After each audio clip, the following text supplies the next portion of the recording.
privilege to welcome you all for inaugural ceremony. At outset, our college was established in the year 1999 by Vardhaman Education Society, Hyderabad.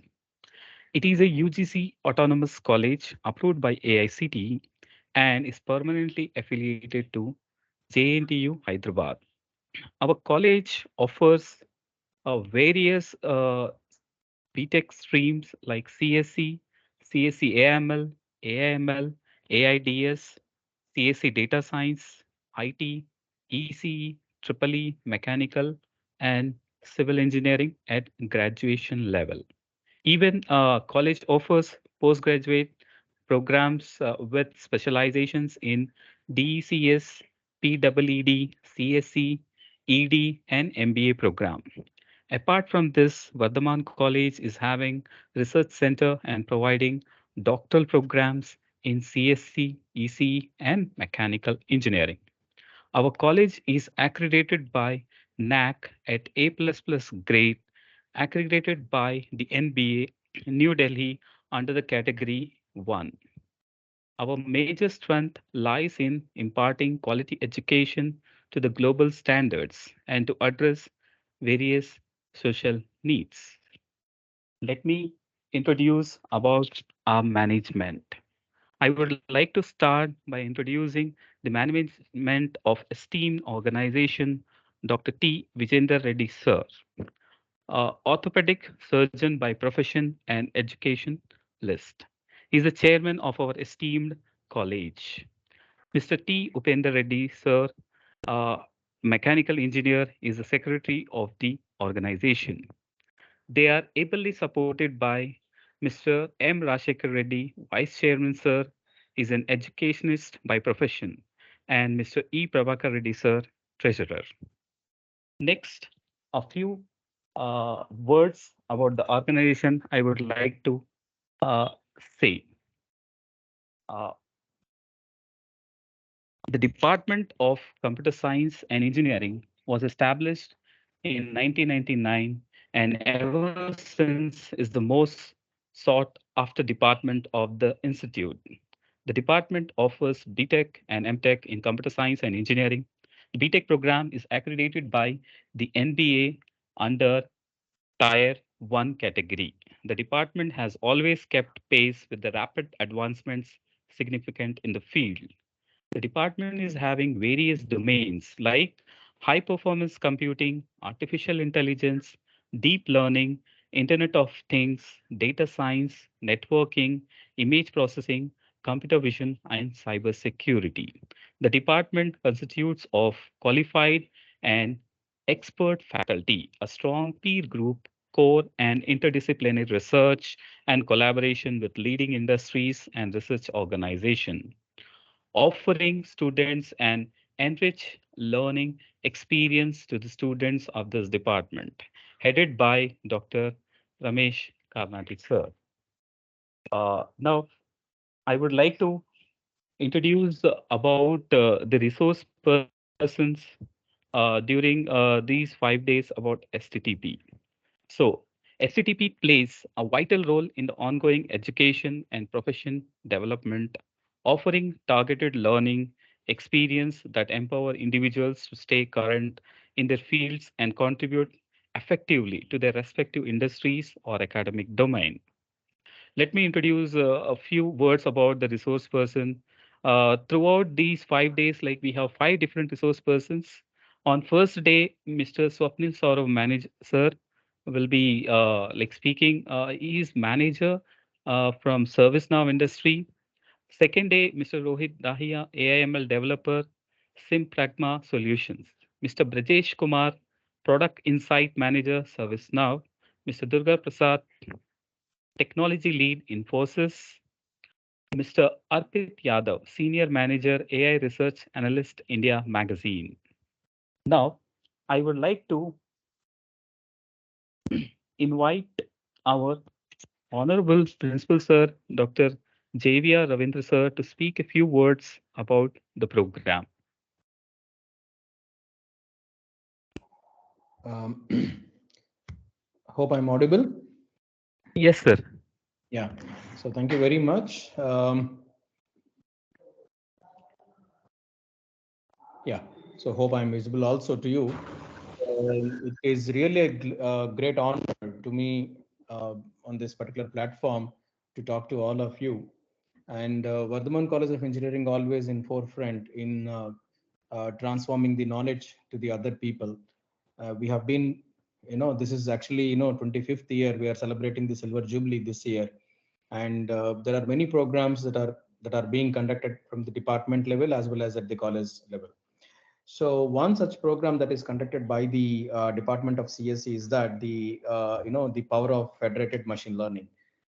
There are many machine learning, this machine learning, artificial intelligence, data science.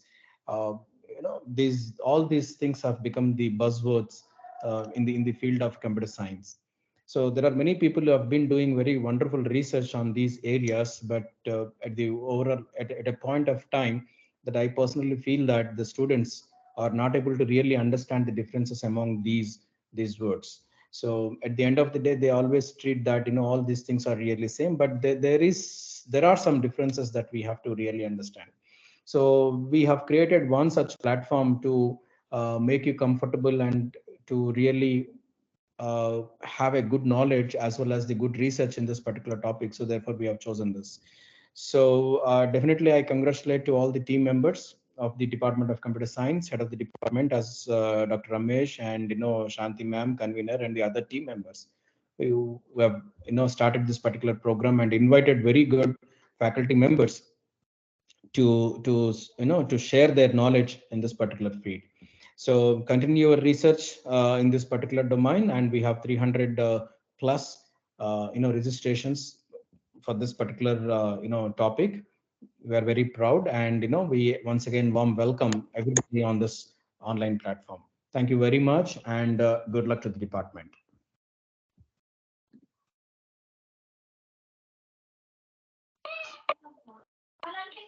Thank you, sir, uh, for the precious words. Now, I will call up. Is am I audible? Madam? Yes, sir, you're No. audible, sir. Yeah, yeah. Now, next, I will call upon the coordinator, Dr. Shanti Makka, Madam, Professor in Department of CSE, to brief you about STTP. Thank you, Ganesh, sir. Am I clearly audible, sir? Yeah, madam. Yeah, you are clearly audible, madam. Okay. Yeah. Thank you so much, Principal, sir. Dr. Shanti Makka, Professor in the Department of Computer Science and Engineering and Coordinator of STTP on Federated Machine Learning, takes this opportunity to brief you about this one-week virtual short-term training program. Federated Machine Learning, it is an approach to train machine learning models across decentralized devices or servers holding local data samples without exchanging them. Instead of sending raw data to the central server for training, the model is trained locally on each device, and only the model updates are sent to the central server or coordinator. And this machine learning has found applications in various industries where there is a need to leverage decentralized data while addressing privacy, security, latency, and efficiency concerns. Industries such as healthcare, finance, telecommunication, manufacturing, retail, and many more, where federated machine learning is being explored or adopted. And this STTP is intended to educate students, faculty members, and researchers to enhance their knowledge in the area of federated machine learning. The eminent experts from industry will deliver the sessions with practical applications on the various facets of federated machine learning. This one-week STTP enriches the learners with concepts and applications and it empowers with how to train AI models on data while it stays where it is generated, unlocking the potential of AI without compromising the data security and the privacy. And the experts also discuss the applications of federated machine learning in healthcare, cloud computing, and IoT. And these industry experts are currently working on these areas also. And this 1 week STTP is organized in a virtual mode to facilitate all the participants at their convenient places. We have more than 300 participants registered for this STTP from various states such as Andhra Pradesh, Delhi, UP, Telangana, Maharashtra, Tamil Nadu, Haryana, Karnataka, Punjab, and Jharkhand. And this program begins with the introduction of federated machine learning, in which you will explore the concepts, applications, techniques, and approaches, and how federated machine learning used in healthcare to enhance privacy and collaboration. Then you will also learn federated machine learning frameworks and collaborative learning and how federated machine learning is used for Internet of Things. And you will also understand how to bridge the gap between edge and cloud computing. Now, let me brief you about the attendance criteria. 80% of attendance and 60% of marks is mandatory to get the certificate. At the end of each session, a feedback link will be posted for marking attendance. For questionnaire, you can use Q&A chat box, preferably at the end of the session. Attendance link will be closed by sharp 9 p.m. every day. We anticipate you to take advantage of the knowledge shared by the eminent speakers. Your cooperation is highly appreciated. All the best. If any queries, please you can contact us on 98102 Thank you. Now I request Ganesh Deshmukh sir to introduce our first eminent speaker, Mr. Swapnil Saurav sir from ServiceNow. Thank you, madam. Thank you very much. Let me introduce today's speaker, uh, Mr. Swapnil Saurav sir. Uh, Now, Swapnil Saurav sir is currently working as a manager in ServiceNow. Let me give you a brief introduction about him. As he has done his education, like he has completed PhD degree in business administration from Chartered University in 2015. Sir is holding more than 20 years of experience as product development in healthcare, valuable delivery in sales cycle, supply chain management, IT operations. Uh, Sir is expertise in the following area like business intelligence, database, technologies. Sir also has contributed in research and development, where he has published more than 10 book chapters, written articles for journals, presented at various conferences at IITs, IIMs, and other premier organizations. Sir has been awarded at GE for high performance and delivery, CEO Award for leading the COE innovation program at JDA. Now, I would like to invite Swapnil Saurabh sir to take over the session.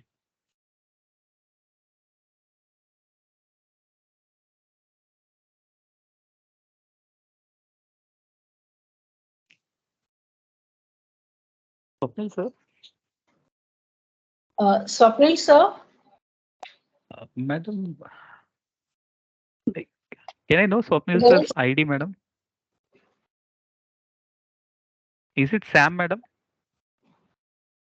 I need to ask him, sir. Sir said that he already joined. I'll just ask him once. Yeah, madam.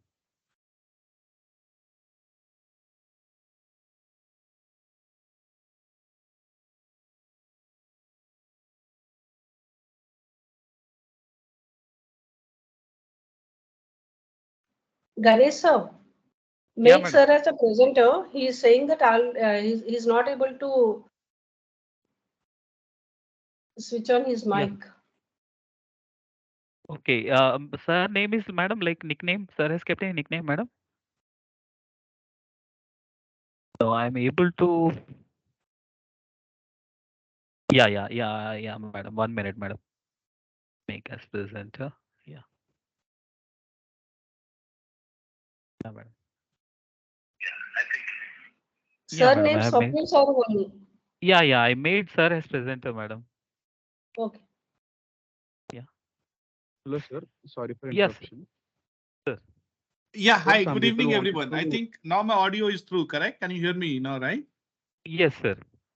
Perfect. Thank you. Yeah, so I think my audio was disabled, so I couldn't speak. So good evening, Yeah. everyone. I'm going to share my screen first. Just give me a second. Okay, sir.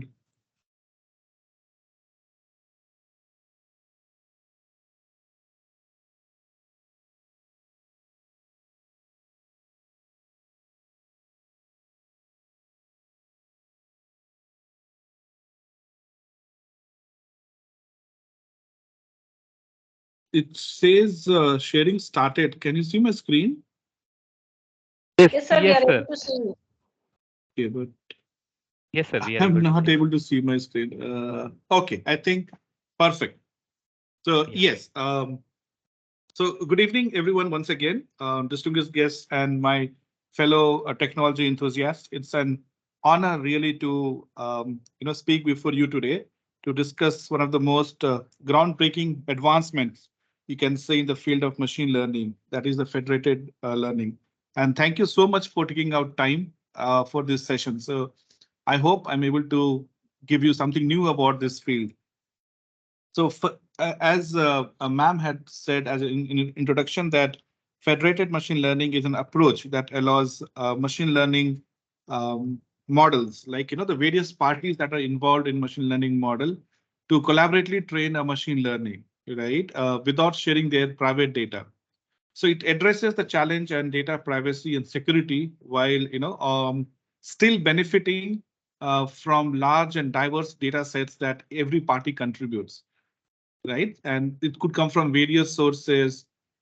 So data that there is no compromise on the privacy and the security aspect as well. So with that, keeping that in mind, okay, there is a brief intro about me. I'm just going to skip. I'm on agenda slide. Is it visible? Just to make sure that I'm moving the right slide. Yes, sir. Yes, sir. Yes, sir. Perfect. Thank you for the confirmation. So these are my agenda at high level, a little bit of federated machine learning, the different techniques that are used, the approaches that we generally follow. Um, we'll talk about a couple of applications, and at the end, we will talk about challenges that we face in terms of implementing federated machine learning. So my other fellow speakers will be talking about these applications in detail. Okay, so I'll just set a base for them for today. So, okay, so now we'll talk about the traditional machine learning, right? How traditional machine learning works. So in recent years, we have seen exponential growth in data generation and increased need for sophisticated machine learning models. Right, you talk about different algorithms that are being developed, deep learning, and various other models that are being developed.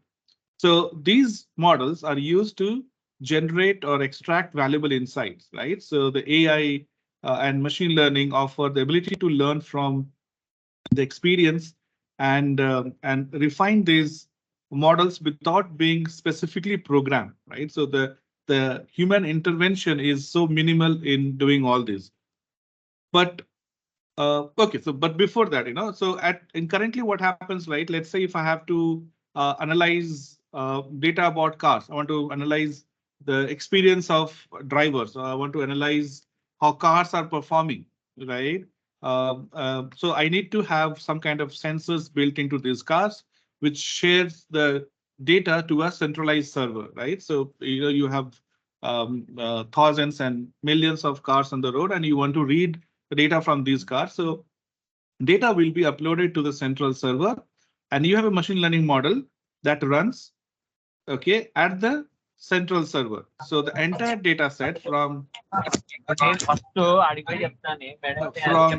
entire data set is available for training at the central server, right? So data is usually collected from these different sources.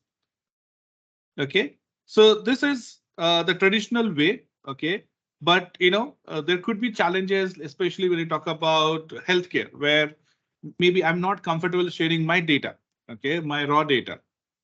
So there always have been some challenges in terms of regulations, in terms of the legal validity of using this data. Of course, along with privacy and security is the challenge, and also who owns the data, right? Now, if I'm giving my data to you, should still am I the owner or you become the owner of the data, right? So there's always all of these challenges. Okay, so yeah, so generally, as I said, you have challenges about data privacy, right? Centralizing the data raises concern about the privacy, right? As all the data is stored and accessed in one location. So it may involve sensitive information like your healthcare data, the historical healthcare records. And there's always this risk of unauthorized access or security breaches, right? And then you have this data transfer. So imagine if you have 10 lakhs, 50 lakhs cars on the road, and you want to read data from all these 50 lakhs. So transferring entire data set to a central server can be time consuming, resource intensive, right? And of course, the costly, right? And particularly if the data is large and it has to travel across various locations. And last but not the least, the legal compliance, right? Who owns the data? Centralizing data may also raise legal and compliance issues, especially the data represents individuals or even entities from multiple jurisdiction, right? If I have to play with data from India and China, so, okay.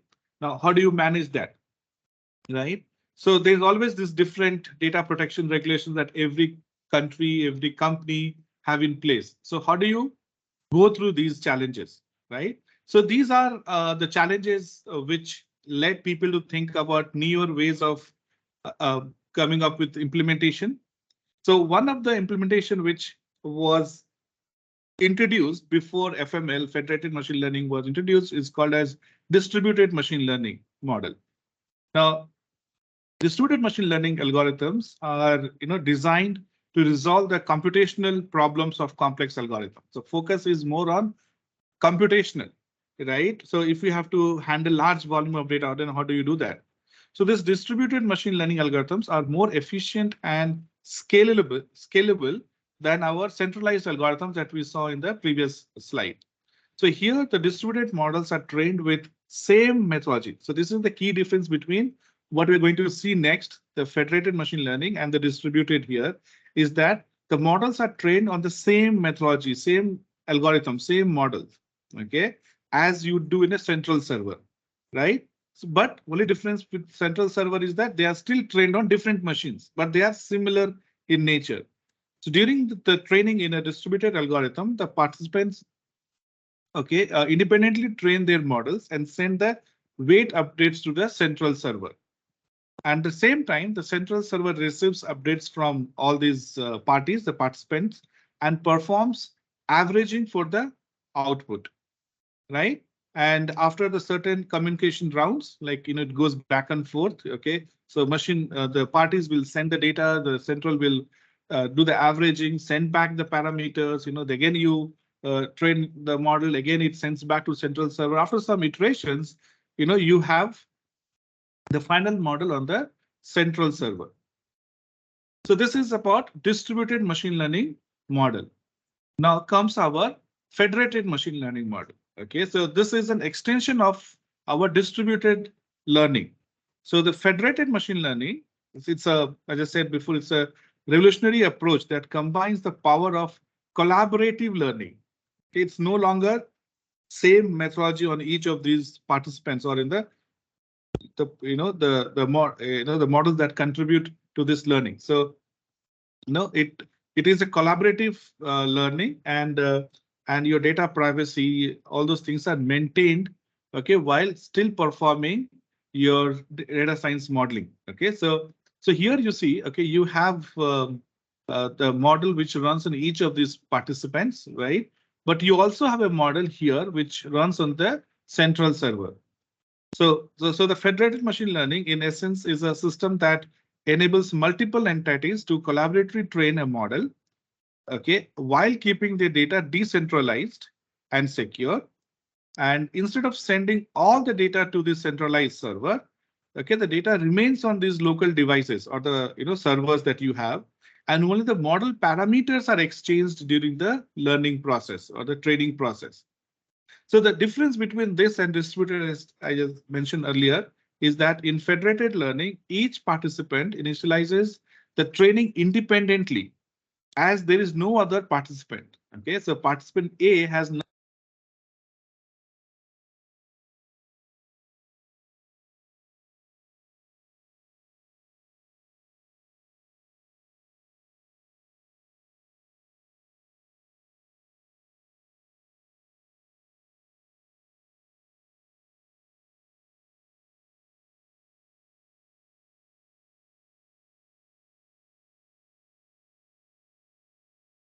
Swapnil, sir?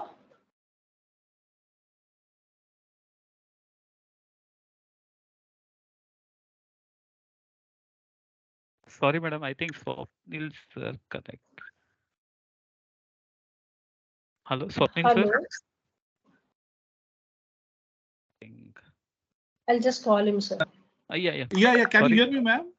Yeah, yeah. Sorry, Yes, sir, sir. we can Like, hear Yeah, you. I don't know. I think by mistake I went on mute. I don't know. So where was I, ma'am? What was the last thing I spoke about? You remember? yeah, So once you distributed please show me. slides are like about distributed Is it the process. distributed one or the FML?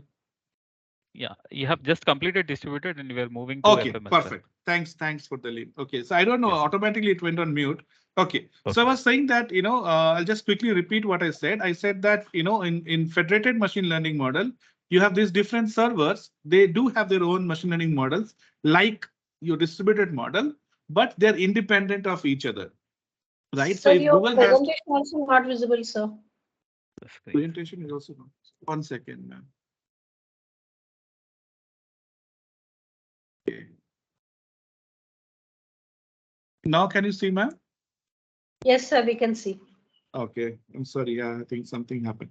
Okay, ma'am. So I was saying that, you have different servers and they have this data. So if you take example of Google, and if Google wants to analyze that data, right? So, and as an individual, you have all these smart things, smart devices, you have smart watches, phones, laptops. So Google will try to read the content from each of these devices, but instead of reading the raw data, it will run the model on smartwatches. So imagine you have to run a machine learning model on smartwatch. Smartwatch does not have a lot of RAM, does not have a lot of space, hard disk space, right? Still, it has to run that model on watches, phones, and laptops. And these models that they run are independent of each other. So that's the difference between your distributed and federated. Okay, so in federated, each of these servers, each of these parties or devices that are connected have their own model and they are independent of the other parties in the learning process. So, so in a way, your federated machine learning kind of overcomes the limitation by distributing the model training process across multiple devices, right? Or we call them as edge devices. Okay, so while keeping the data locally, so my data stays in my smartwatch, only the model goes to the Google server. So of course, if you talk about advantage, right? So the concept of federated machine learning, okay, addresses this challenge that we discussed in data privacy, right? So and also data is kept secured. So as the data remains on the local devices, the risk of data breaches or unauthorized access to this data is significantly reduced. Okay, and moreover, the federated learning eliminates the need for data aggregation. Okay, so you don't have to aggregate the data, right? So it reduces the vulnerabilities associated with centralized data repositories. Now, if you talk about second advantage that we have. Okay, so we talk about this real world data, right? So your another significant advantage of this federated machine learning is its ability to leverage distributed data sources, right? So in conventional machine learning, a central server typically trains model on large and those are homogeneous data set, right? So, so before we train the model, right? Before you train the model, okay, and data comes from various sources. They are of different types, different nature, right? We talk about 3 V's when we talk about these data, right? Volume, velocity, and varieties of data. So, so you have to deal with all these things at the central server. But now what happens since you have a model running on each of these participant or servers or devices, what you call them, the data is homogeneous for that device, isn't it? So you don't have to deal with this complex data. At the same time, you have a different model running for different type of data. You don't have to either compromise on the data model that you run or try to make your data of similar nature or homogenize your data when you run on central server.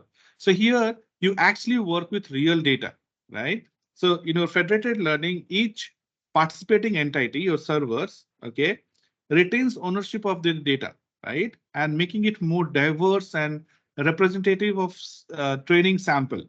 Okay, so this centralized approach enhances the robustness and generability, right, that we generally associate with data models.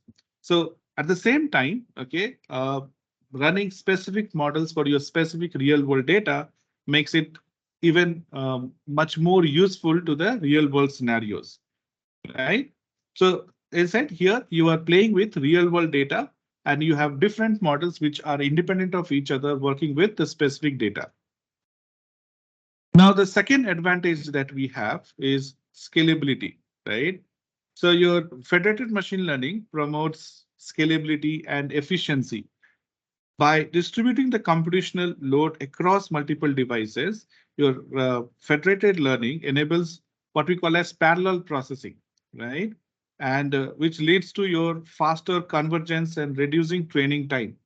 Now, I just was talking about earlier Google watches and phones and laptops. Now they can run the model, okay, at when let's say the device is not in operational, right? If you talk about your smartwatch, probably when it's not actually you're not doing exercise, that's when your smartwatch is idle.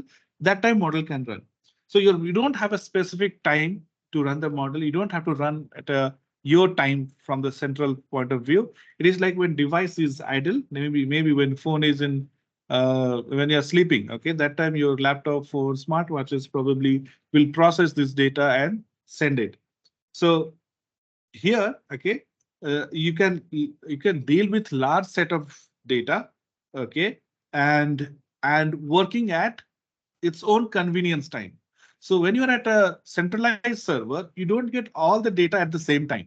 Okay, so data is distributed because of this parallel processing. So maybe if you are taking data from US and India, right? So maybe when it's daytime in India and night in US, probably you are more getting data from US locations.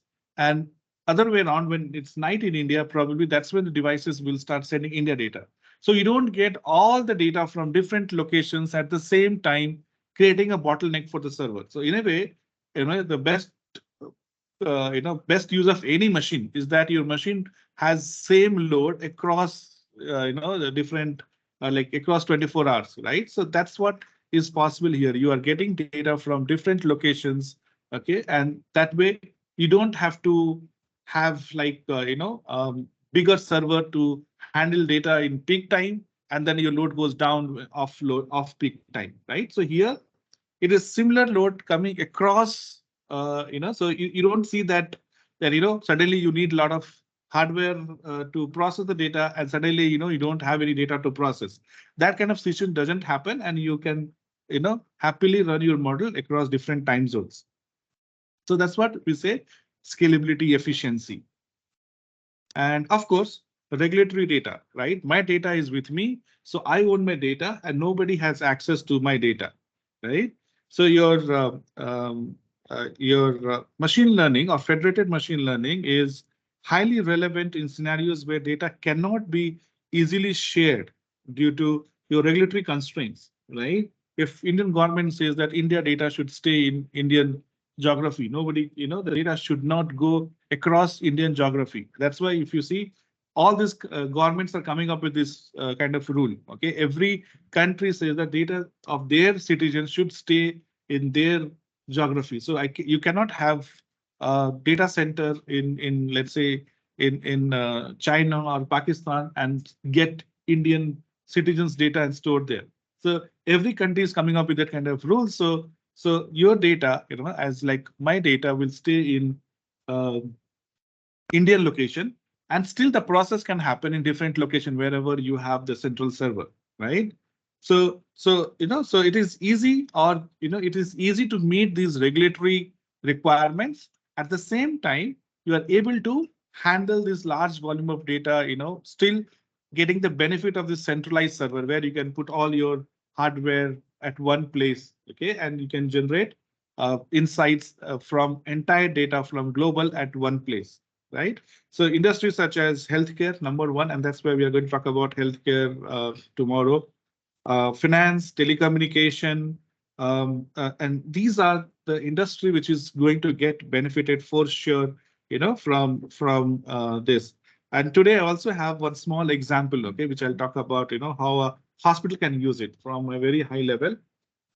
So the different parties can collaborate, okay, and still be able to generate these insights. Okay, so I can probably like to tell an example here, which I faced when we were working in supply chain domain was, you have these different companies, right? So let's say if you talk about these retailers, okay, Big Bazaar or Reliance, things like that, and they partner with different manufacturers, and those manufacturers are again competitors, right? So retail Reliance will sell product from P&G, Unilever, Patanjali, everybody. Now these companies, okay, Unilever, P&G, Patanjali, probably they may not want to share the data with their competitor. They will be scared to share data with Reliance, thinking that, okay, Reliance might, process this data together and somehow this data could leak to the competitor. Okay, so there's a risk of data leakage and the security breach and things like that. Your competitor is getting access to your data, but at the same time, you also want to have the collaboration. Okay, the reason you want to have collaboration is that how market is trending. Okay, so you want to collaborate to understand how market is trending. Okay, the demand for which kind of oil is going up, which kind of oil is going down. They're interested in that, and there all three companies want to do that. Okay, so you want to collaborate for certain objective, but again you have that inhibition, right? If I share, then my data will be leaked and things like that. So again, it becomes a great scenarios, okay, where companies can share their models, not their data. Still, they'll be able to get insights which they can share across the companies. Okay, now if you talk about different companies like Nielsen Marketing, these companies were born for providing that kind of shield between these companies. So they get access to all these companies, okay, data they process and they give back the results to these companies. Okay, now you can do it by yourself. You don't have to go to third party to do that processing. So definitely there is a lot of use case, okay, and not just in terms of the volume of data, but also the practical purpose, right? As just example which I gave you, okay, which companies do not want to share the data, they can still go ahead and share the data, and they can have a view on the market, what's happening to the market, right? So that's again advantage on the regulatory requirements, right? So companies can collaborate without compromising on the risk uh, uh, of losing their data to their competitors. Okay, so these are the advantages. I'm sure most of you would be aware of this. Now I want to get down to the different techniques that are used for using this federated machine learning. Okay, so how is actually practically implemented by different players? Okay, so the first and the most popular, okay, is secure aggregation. Now people are trying to move away from this, and I'll talk about it why. But this is one of the most widely used technique. We call it as secure aggregation. Okay, so the secure aggregation kind of ensures that the model updates sent by your servers, okay, the participants, okay, the here, okay, are okay, the updates are sent by these participants, okay, and are combined without revealing who contributed to it, right? So that's why you see there's encryption here. So step number one, you identify your local model. So these are different models, right? It could be your mobile phones, smartwatches, laptops, right? So your model is running here, and then these models are the data are encrypted. Okay, so the central server, when they get the data, they get encrypted data. Okay, they get encrypted data, and then they perform what is called the aggregation. Okay, so you perform aggregation, and then finally you decrypt to know what exactly this data, this these uh, participants have sent you, or these servers have sent you. See, another problem with um, uh, the earlier model was that, okay, you are getting data, but this data, right? So there's not only chance of security breach at the server, but there could be a security breach while sending the data itself, right? Now, there you are sending raw data unsecured, right? So now you are first converting into model and then you are sending it. So there is definitely more security in terms of sending it. Okay. So what happens here is that aggregation is done. Okay, aggregation is done at the central server. Okay, without exposing any what do you call sensitive information, right, or the raw data. Okay, to the centralized server. So if you look at different steps, as I said, first step is of course this local model training. So each device or the client, okay, here trains a local model using its own data. This can be done using various machine learning algorithms and techniques, which generally we discuss and we talk about. Then in the second step, okay, after training this local model, each device encrypts its model parameters. Okay, the weight that you see here, right? So when you provide this weight to your deep learning models, so these parameters are encrypted, okay, or gradients using your encryption techniques like homomorphic encryption or your secure multi-party computation. Okay, so these algorithms are used to encrypt it, and then this also makes sure that your that model update cannot be directly observed or used to reconstruct original data. So even if Google wants to reconstruct the data, they will not be able to reconstruct the data. Okay, so they can only get the model parameters, but not the raw data. And of course, when it reaches to the central server, they have to aggregate, right? So your encrypted model updates are then sent to the central server for aggregation. The server can perform operations on the encrypted data without decrypting it. Okay, so you can still perform it here. Okay, and so what happens in that process is that aggregation of your model updates, okay, are done without exposing the raw data, right? But finally, when you have to make your assumptions, when you have to make your insights, right, the ultimate goal of running these models is to get that business insight. So when you talk about these business insights, they can be decrypted. Okay, so once the aggregation is completed on the central servers can decrypt your aggregated model updates using secret keys, right? Or by decryption algorithms, right? So this will allow the server to obtain the final aggregated model, okay, without ever ever need of knowing the raw data, right? Or without the need of knowing what kind of data came from which servers, right? So of course, this has a lot of advantages that we spoke, that generally we associated with federated machine learning. So if you go with secure aggregation, you can see there is a privacy protection, correct? Encryption ensures there's a privacy protection. You have security against attacks by encrypting the model updates. You are securing your data. confidentiality, right? Even central server, if they even want to know which data is coming from which server, which participants have sent what kind of data, they cannot do it, right? And at the same time, you comply with your regulation that your data is not leaving your, forget about your geography, right? Your data is not leaving even your device, not leaving your computer, right? Not leaving your device, right?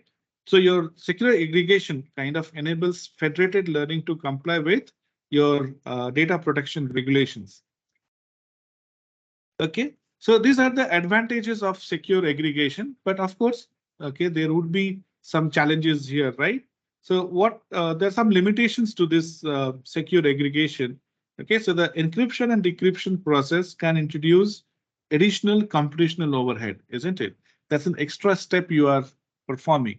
So this will add overhead in terms of time that it takes, and also on the local on the local machine that are running them, right? So imagine, your smartwatch running an encryption algorithm. Okay, it is overhead, right? It is a bottleneck. Okay, laptops probably doesn't. It may not be a problem, but devices like these smaller smartwatches and these smaller smart devices, they it will be difficult for them to run model plus encryption.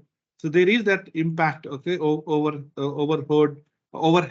which impacts the overall efficiency, right? And also the scalability of these federated learning systems. So before you decide to use this kind of model, you have to make sure that the devices that are going to be part of your system, part of your environment, part of your environment or the system, they should be able to, okay, perform these steps. Okay, so basically you have to make sure that you optimize the secure aggregation, right, techniques, so that you have a fine balance between privacy and computational efficiency in terms of these overheads, right? So this is one such technique. Um, then you have a second technique, which is called as differential privacy.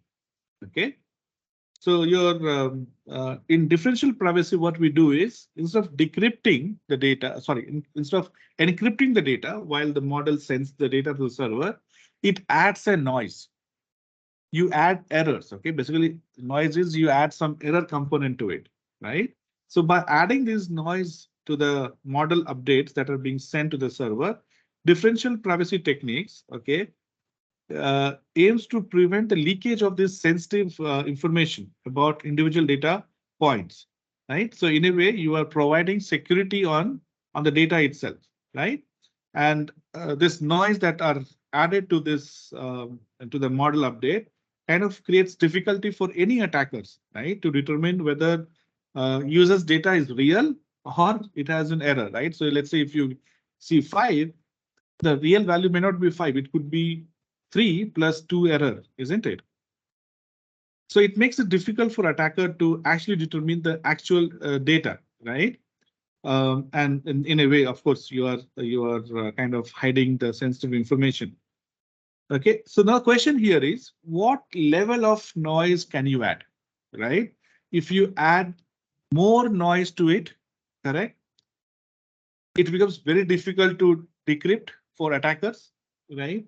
But it becomes even difficult for the central server to analyze the data, isn't it? If you add more errors, right? If you add less error component to it, okay, it makes job of central server easy, but it also makes the job of attackers easy, isn't it? So the level of noise that we add is calibrated actually to balance your privacy and utility, right? If you add more noise, the utility goes away, right? It's not usable by the central server. And privacy is maintained high. So your privacy and utility in this kind of model is like inversely proportional. Higher the utility, lower will be your privacy. So you need to find a fine balance where your privacy is also high and utility is also high. So, okay. Now, okay, so when you have that kind of fine balance between utility and privacy, okay, so it ensures that individual contributions, right, of each user or the participants are hidden, right? And still allowing the model to learn from combined or collaborative knowledge of these participants. So this differential privacy techniques, is applied to local model updates performed by each user devices that you see. Okay, and instead of sending the raw update, okay, it sends that modified update, right, with noise. Now, how can you add a noise, isn't it? Okay, so we talk about random noise to the update. Okay, so this noise is generated using a privacy amplifier. Okay, so there's something called as privacy amplification factor, which determines the overall strength of the privacy protection, right? I told you the fine balance between that. So there's a method, okay, by which you can calculate this amplification factor. Okay, so we call this as privacy amplification factor. I should have written on the slide. That's the key. Okay, so there's a third party. Okay, there's a third party which is involved, and their job is to find the privacy amplification factor. So this parameter, okay, the amplification factor parameter determines the amount of noise that needs to be added to these updates. Okay, the model update that are being sent from your local machine to the server. Okay, so so as I said, to ensure that the data is protected or the privacy is protected, a trusted third party typically generates the privacy amplification factor, and it is this third party, okay, device that are used or algorithm that you use to perform this is responsible for calibrating the noise added to the local mode. Okay, and there is something called as predefined privacy budget. Okay, and the privacy budget is actually dictated by the server. Okay, server will give it. So think of that as a public key. Okay, so think of that as a public key which your server sends. Okay, we call this as privacy budget, and this third party, okay, uses this budget, okay, to determine how much privacy protection is required for each of the data, right? And the noise added to update, okay, that is being sent is carefully selected to ensure that your budget, okay, the privacy budget is not exceeded, okay, which is set by their central server. So when the centralized server receives this modified data, okay, from each of these participants, it aggregates the updates to create a global model, okay, just like any other federated model. Now, these aggregated updates are then combined using that third party's compression technique, okay, which will allow the server to perform the necessary calculations without knowing the individual contribution. Okay, so it's like this. Okay, so if let's say you give, you want to send me number 10, somebody else wants to send me 15, somebody else wants to send 20.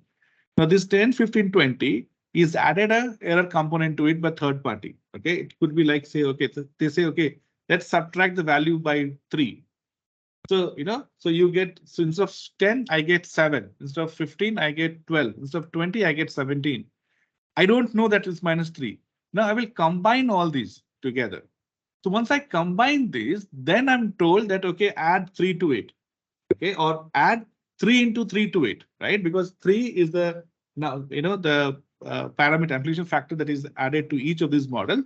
They say, okay, so 3 is for 3 devices. So 3 into 3, 9, add 9 to it. So now whatever total I'm doing, I'm adding 9 to it. So in a way, you see, I got the actual data that is sent by these servers to me. Okay, now I have the entire data in actual form without that noise, but I don't know who sent me what, right? So yes, here you need the third party to give you that amplification factor. And once you get the data, you decrypt it or you apply the factor to defactor it, okay, and you get back the original information. But that is done after you combine all of them, so you don't know the individual contribution from each of these parties, right? So what happens by applying this differential privacy to this federated learning? User privacy is protected, right? While still allowing the central server to learn from the collaborative knowledge of all the users, right? So this technique actually provides a fine balance between your privacy and utility that I spoke before, right? So so again, right, the main purpose is to save the sensitive data. So that is done. Now, this method is generally faster than your previous method, okay, of your secure aggregation, right? The secure aggregation is doing decryption, sorry, encryption, okay? And here you're adding a noise. So adding noise is a less computational process or complexity than doing an encryption. Okay, so simple adding noise will do the trick. Okay, so next we have homomorphic encryption. So this is one of the encryption that even secure aggregation method uses. Okay, just give me a couple of seconds. I'll take a sip of water and then I'll continue.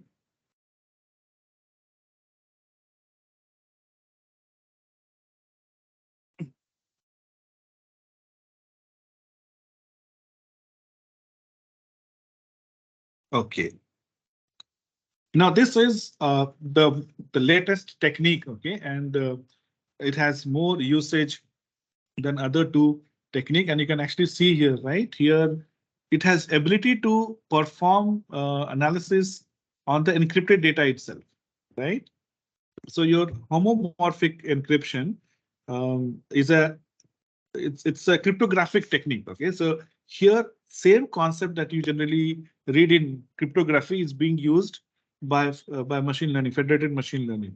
So it allows computation to be performed on your encrypted data and without actually decrypting it.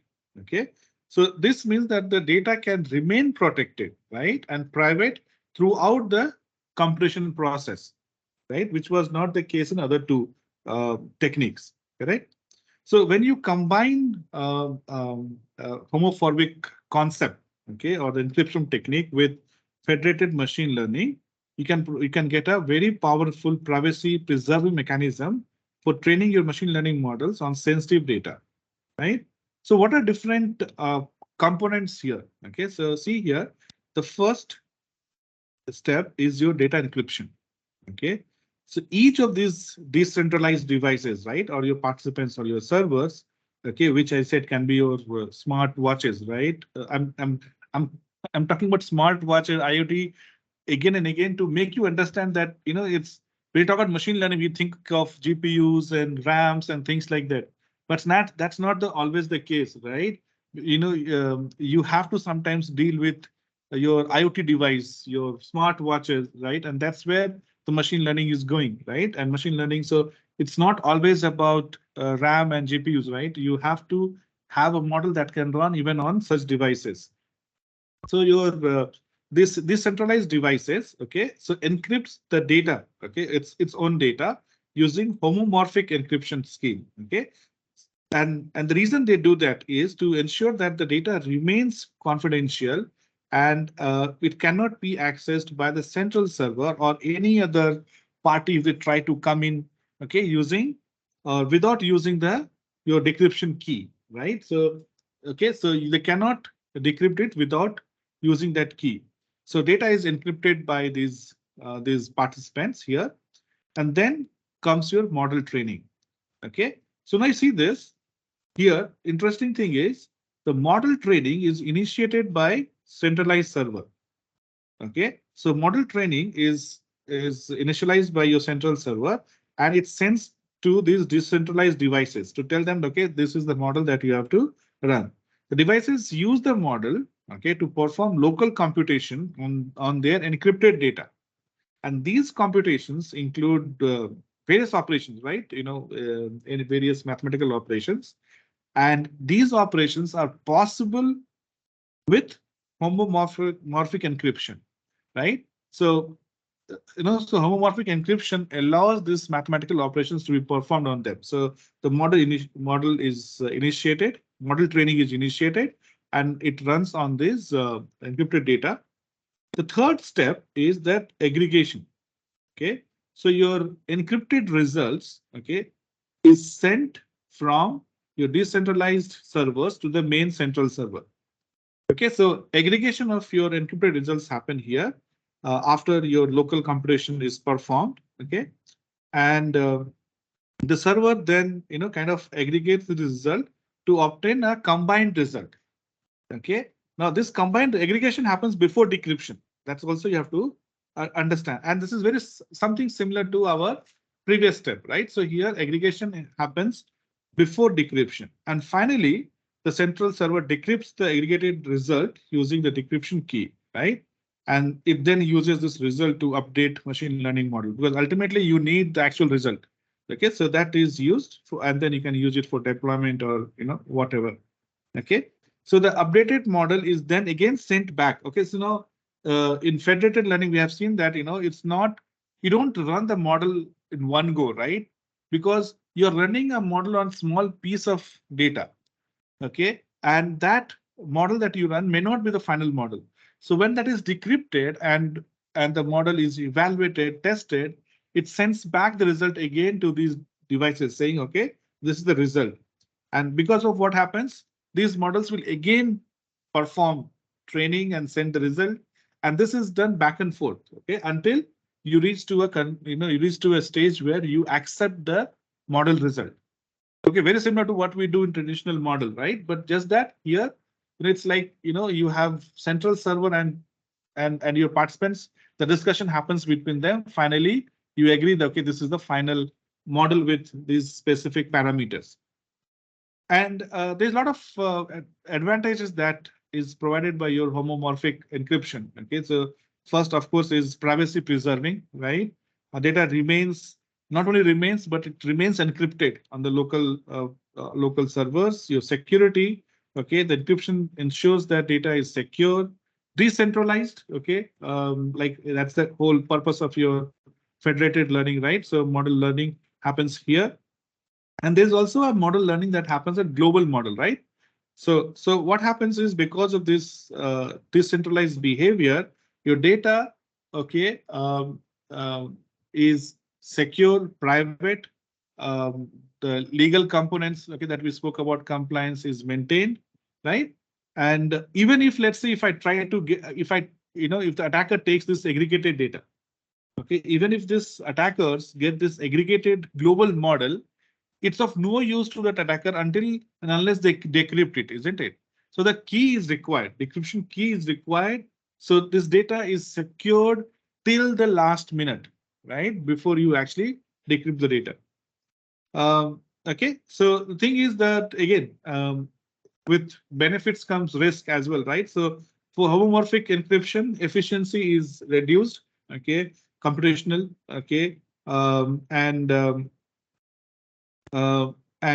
yeah, so one more thing here is, since we are using homomorphic encryption, okay, before running the model, you can only use those models which can run on homomorphic encryption, right? So homomorphic encryption allows certain type of mathematical operation, addition, subtraction, of course, are included.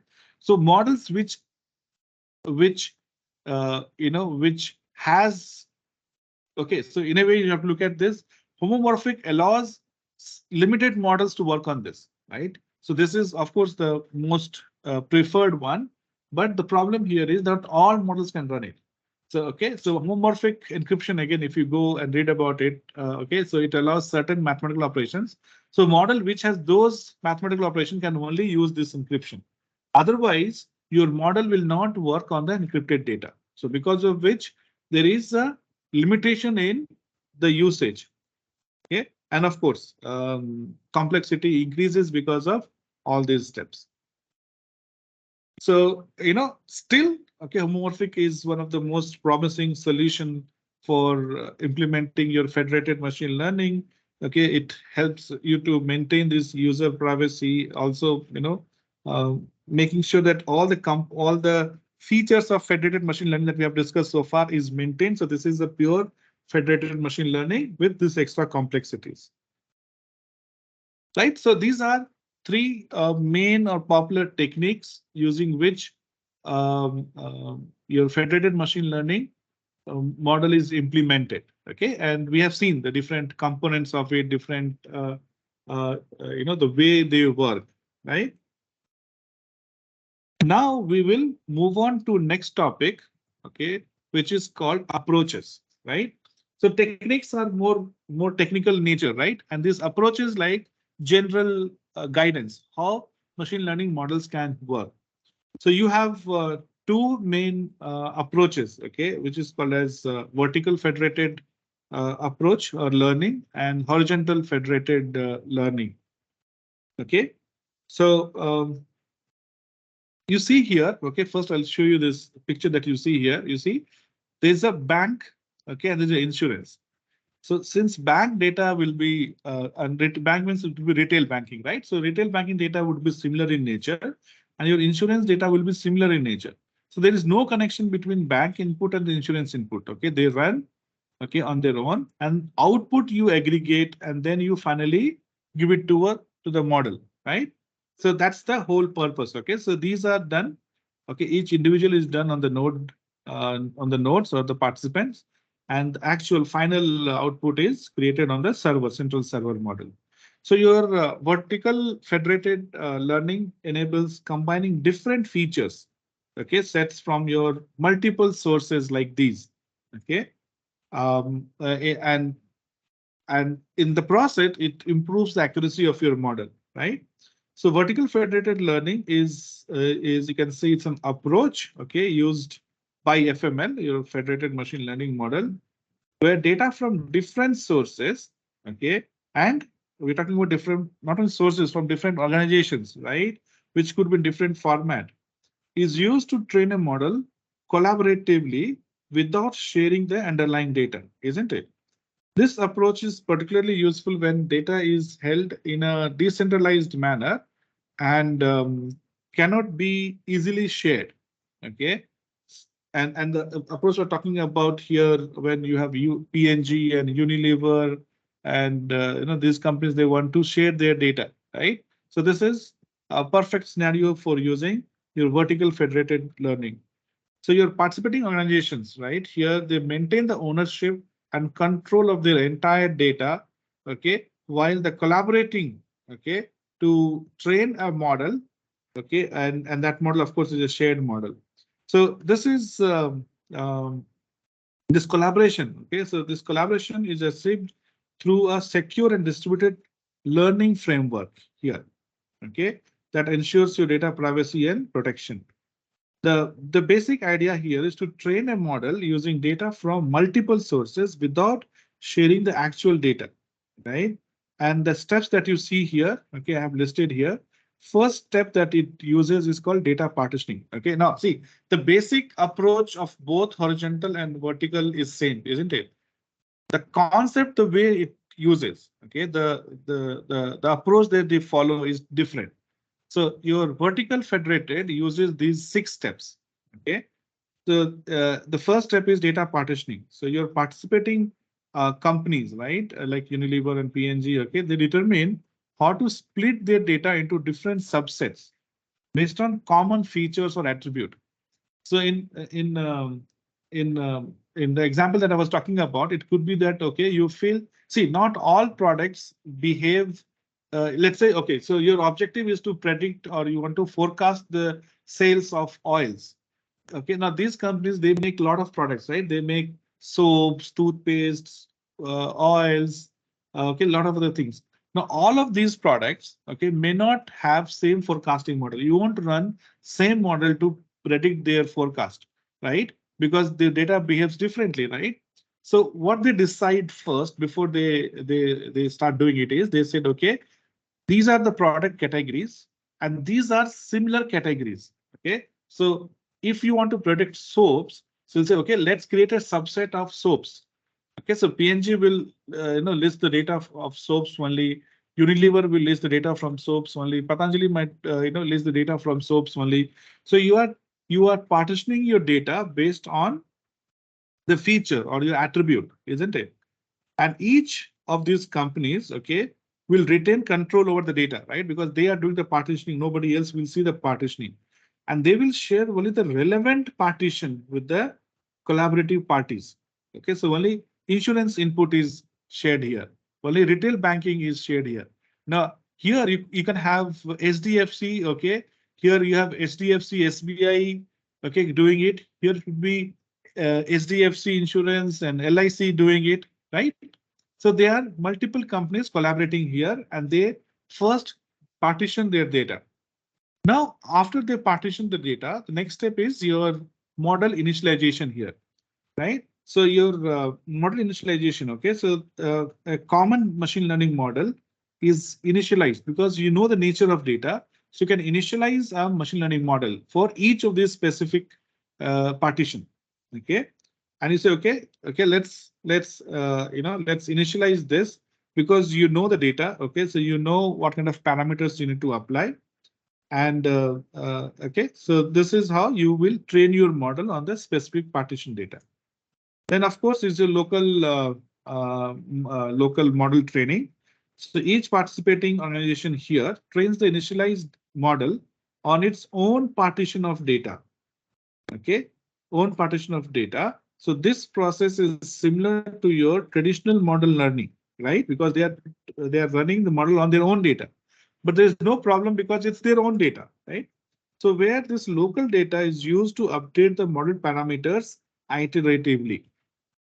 Okay, now comes the federation part. Secure aggregation. Security is not here, but here we have secure aggregation. So after training this data locally, okay, so the model updates from each organizations and are securely aggregated and combined. Now it's the output that is combined. So you maintain that security of your data, right?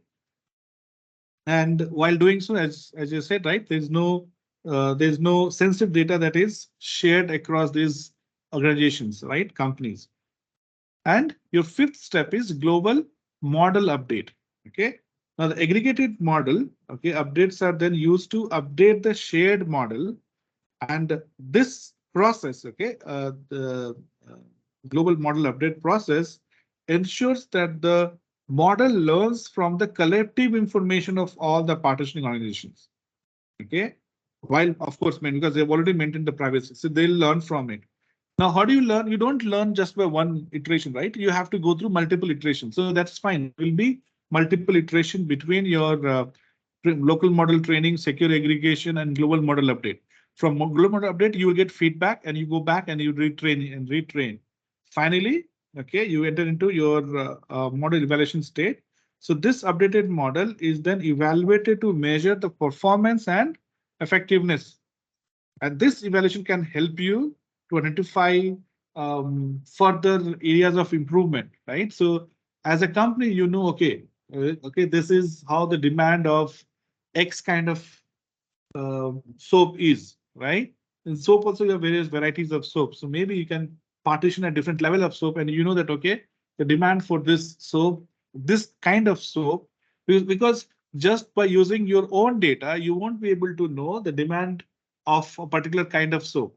But when you combine the data of your other company organizations and similar kind of data, you can actually see what demand is in the market, right? So then you evaluate the model and then you go back, you take the business action, okay, and then you come back again after 1 month, 3 months to evaluate your model again. So this is called vertically federated. Okay, you combine, partition the data, and then you start the process.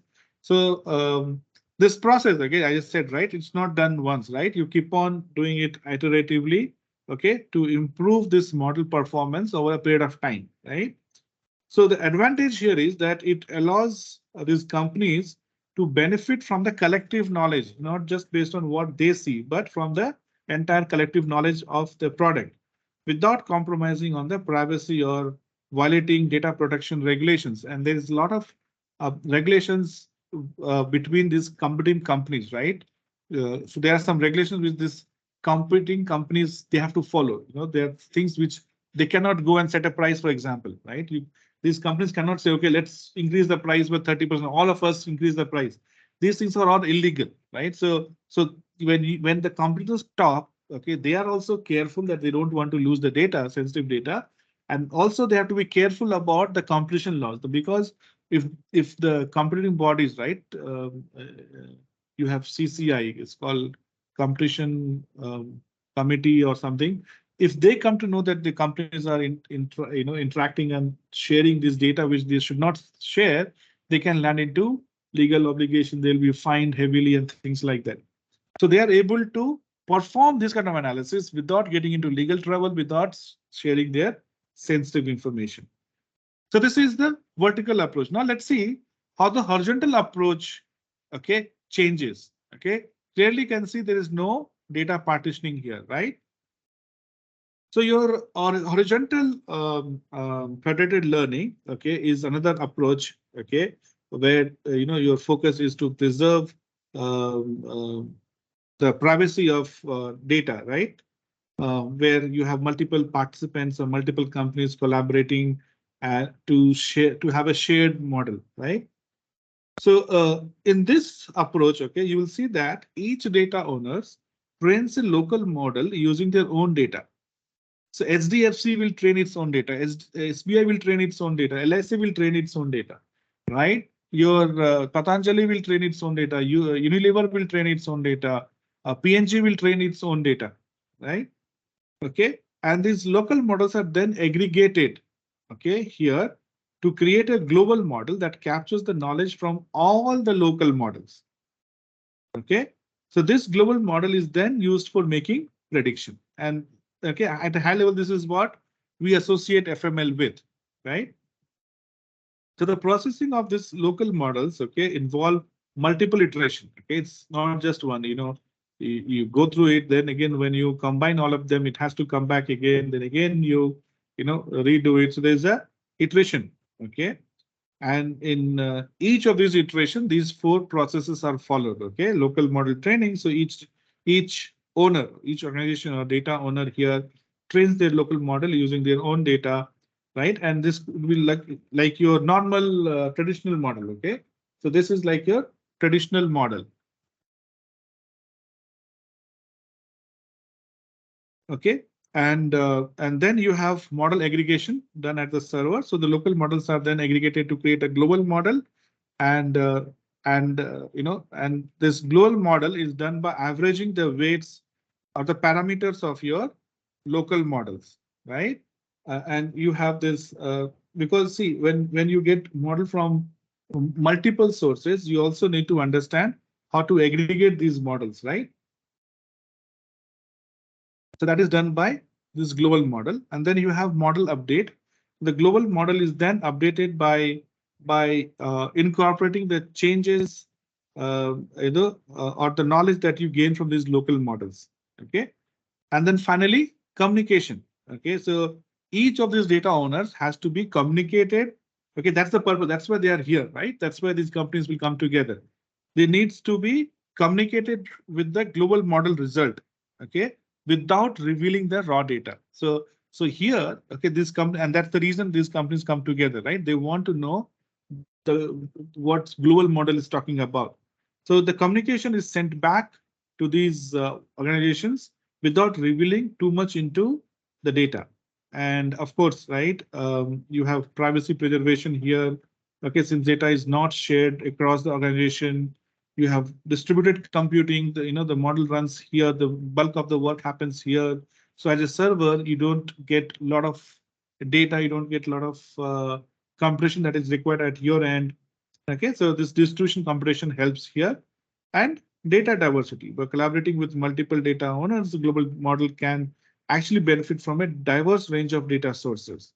Okay, and this will improve your overall accuracy of that of your model. Right.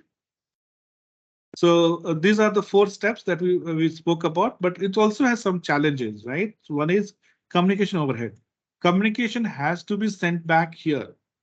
Okay, so the training process requires frequent communication between your server and the local model.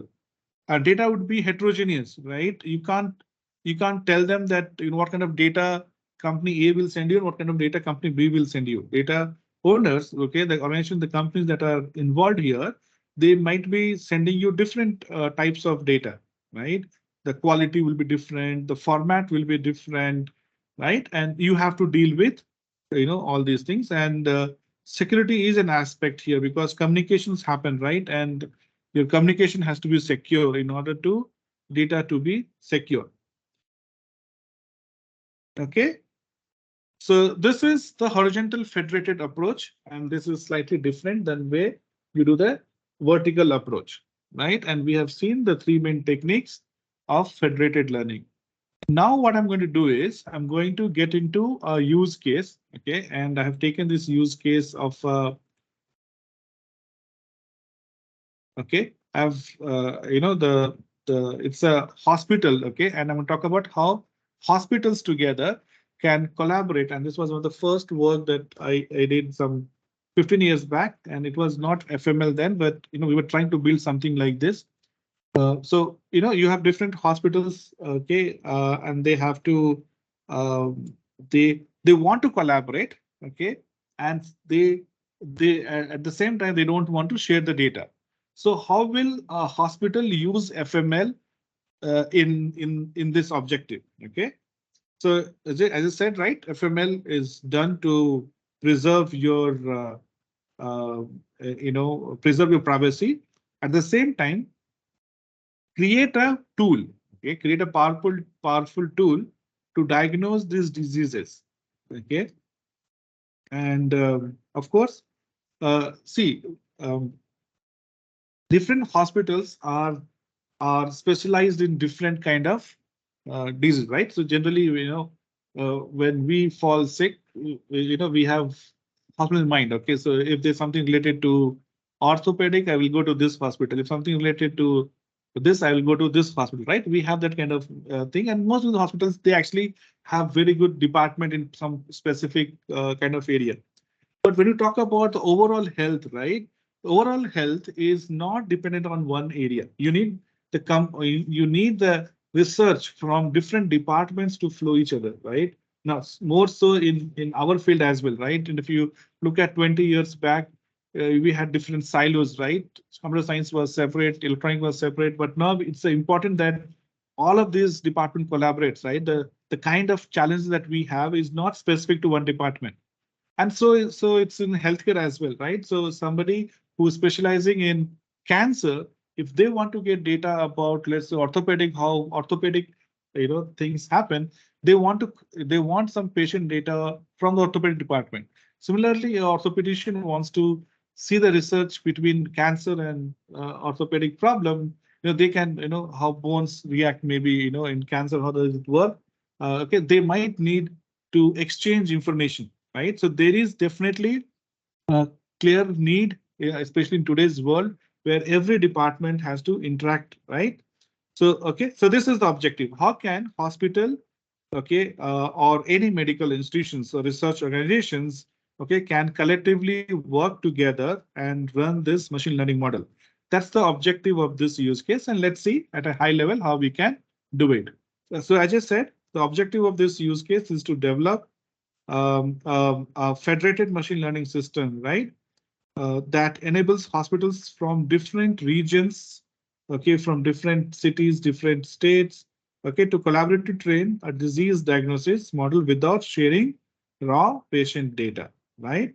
And of course, this trained model will then be able to accurately diagnose the problem, right? And systems based on your medical records. So what kind of architecture do we need? Okay, so so if you see here, okay, the first step is your data preparation, right? Every hospital, okay, that you see in the graph here. So every hospital collects patient data, including systems, including their symptoms, right? Symptoms, then what kind of treatment they went through, right? The lab results, the test result, right? Medical lab results, okay, how much time, which medication did they take, how much was their recovery time. Okay, these are the data which every hospital will have. Okay, so each hospital collects this information, and this data is then they are then what do you call, you remove those information which can identify to a human being. Okay, so it's called removing sensitive information. So first thing is name, right? Your name, phone number, email IDs, the PAN card, Aadhaar card, right? These are the things they take. So these things will be first removed from the data, before they start processing, because so these are anyway not important for your machine learning models, and at the same time, this can actually um, can create problems in terms of privacy issue, right? So you remove those data and then you store in a local server. So each of these hospital will store the data of patient by removing these sensitive information, which can identify each patient in a local server. Then, okay, you have a federated learning server. Okay, so this is your federated learning server. So this has to be created. So this central server is set up to coordinate the federated learning, okay, process between your server and each of these local hospitals. Okay, and it will host, of course, your federated machine learning algorithms here on the central server, which will manage your model aggregation and ensures that privacy and security of the entire process is maintained. So the algorithms will be hosted on the servers, right? Okay. So these are the clients, and this is a server. So what is the learning process here? Okay, how will they actually start working? So they'll follow these steps, okay, from bottom up. I read from bottom to top. Initialization. Okay, so the central server initializes a global model saying, okay, every partner, look at this is the model, and this is what we are going to do. Okay, we are going to understand the relationship between um, time to recovery from COVID versus the impact on lung disease, for example. Okay, so so for that you'll have to create your own global model, and that model is then sent to all the hospitals. And this hospital, because you are generating the model, but the data will come from these hospitals, right? Then the model training happens. Okay, so each federated learning clients, okay, here on the here which are connected to the server, okay, will have their local data, okay, which is taken, which they have earlier stored in the local server. They will run the local model. Okay, and after running the local model, they'll update, okay, the central server that, okay, we have run this data and this is what we found. Take this. Okay, so model update is sent. So first initiation is done at the server. Initiation is done at the client here with the data. Model training starts from the server. Okay, each of these model is trained here locally, and model update is sent here to the central server. Central server will aggregate these models. So these updated model that is coming from these clients. Okay, it is so the central server will get all the parameters, your different weights, right? So basically parameters. Okay, so all these parameters it will get, and then okay, this your so this they will, when they get these parameters, they can actually evaluate the model, isn't it? And they know that okay, model accuracy is not yet good, so they send back, okay, that okay, we have to repeat it. Okay, so this process is repeated. Okay, so model training, model update, and aggregation. Okay, so these are all repeated. Okay, that's why you see iteration. Finally, when you get the model, you get the right parameter, right set of parameters, right? These parameters are sent when you combine all of them. See, first time when they send, these parameters will be, imagine like a decision tree, okay, running multiple decision trees, right? So when you run a model here, this will have its own set of right parameters. It'll create the best set of parameters, but when you combine them, okay, those parameters may not work for the entire combined data. It will send back the result. Then again, they will try to introduce error to match to the global parameter, and then they send back again. Okay, so this process is repeated until central server finds a model which is perfect for the global data, right? So once you get that, then the federated learning process in this case will say that okay, the process is now complete. Let's take this trained model and put it on the deployment. Okay, so you deploy it, okay, on each of the hospital's infrastructure. Train model is deployed. So now what happens? Each hospital, okay, has got a model, trained model, which is same for all of them, right? So you got a trained model which is trained on the global data, right? And then you can do your local research, whatever you want to do, right? So since it's not possible to get all the data in one hospital, you are able to get much more data across different hospitals. You have collaborated to get this data. Now you have a model, you have a trained model, which is given back to you, and now you can run your own, okay, analysis, right? This is the true nature, true form of your federated machine learning, right? So what happens here? What are the benefits that each of these hospitals have got? Privacy preservation, right? So the federated learning approach ensured that the raw patient data remains decentralized, remains with these hospital, okay, and the patient privacy is protected, and your data regulations, okay, are maintained, right? And at the same time, you are doing collaboration and knowledge sharing. Okay, hospitals across different regions, different cities, different states are able to build a model, okay, which is a truly global model. Of course, that model will be much better than a single hospital running its own model, isn't it? So they have got a good model by sharing knowledge, what they have, and collaboration. So imagine collaboration and knowledge sharing without actual data being shared, right? That's what your FML is. Improved diagnostic accuracy, isn't it? With global model, with global data, right? Your hospitals, okay, can capture broader range of symptoms, patterns, your improvement in terms of the getting improvement from a disease, the impact of medication on the lives of patient. Now all these, okay, data is coming from various sources. As a hospital, you might have rich data in one department, one area, and not so much data in another area. But collaboration, now you have a very good model which will help you. And this is done in real time, the best part. Okay, all the hospitals are connected, and the new data that is generated, okay, that can continuously. So see, this is not one time, okay. The FML is not one time. Okay, so you run the model. Okay, you get the training. Now let's say if new model comes in, no new data is generated. Now this data will not, okay, start the entire process again.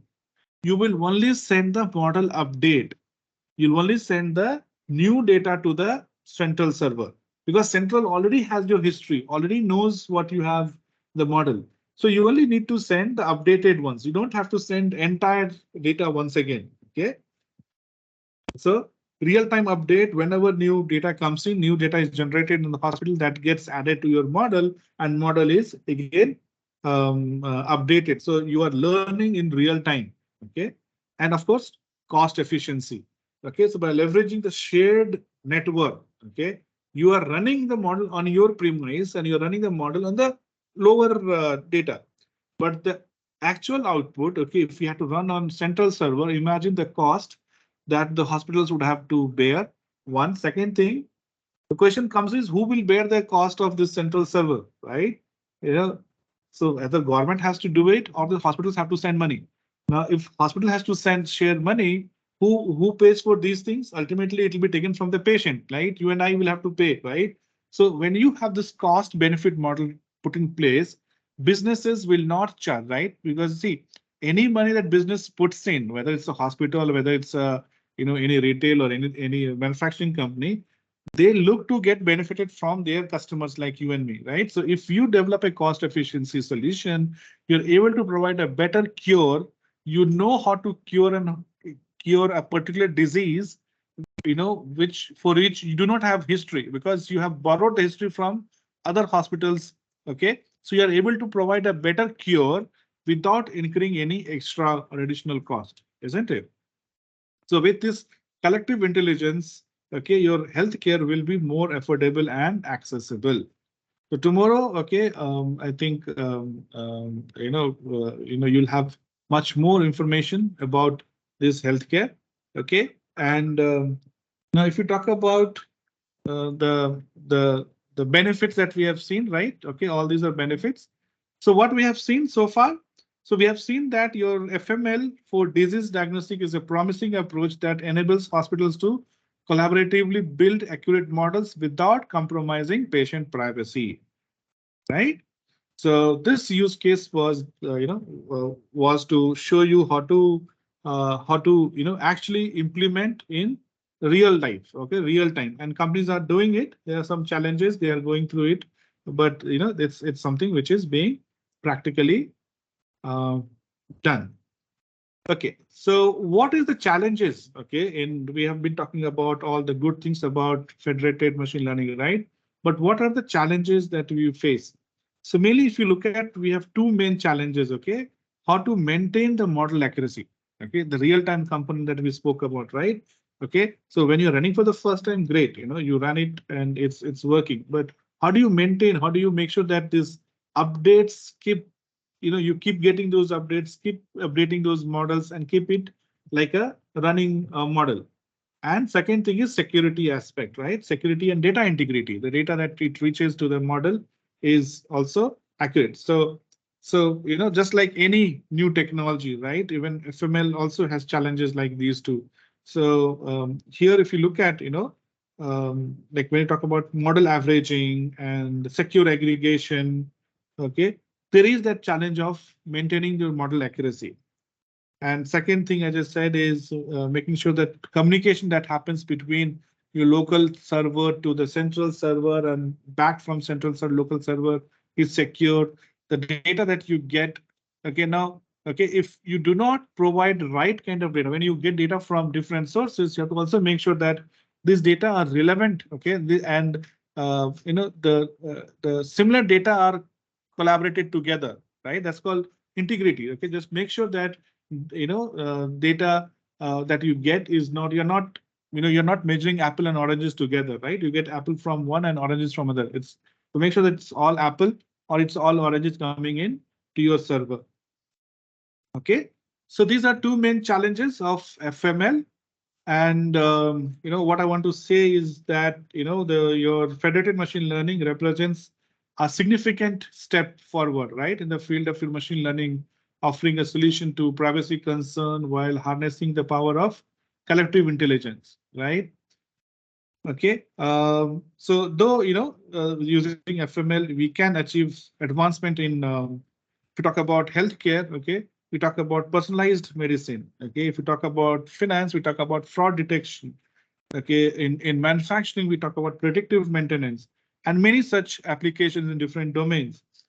All these features we need to get the collective intelligence we need to have, but at the same time maintaining your privacy, making sure the data is protected, privacy is maintained, right? You follow all the rules and regulations. You don't break the rules. You don't break the law of the land, right?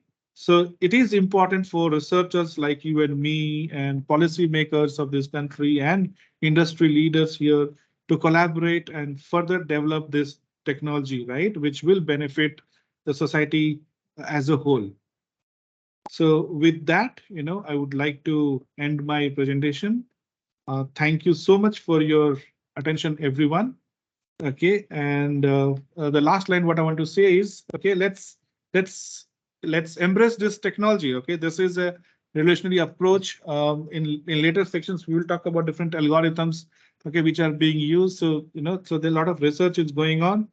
So let's embrace, let's do more research in this area, and be ready to unlock the potential for a brighter and more secure future.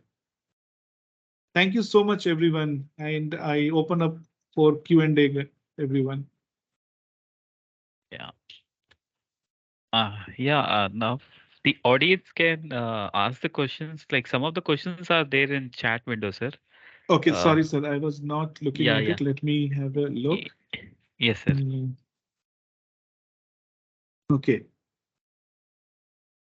So I'll go from bottom to top.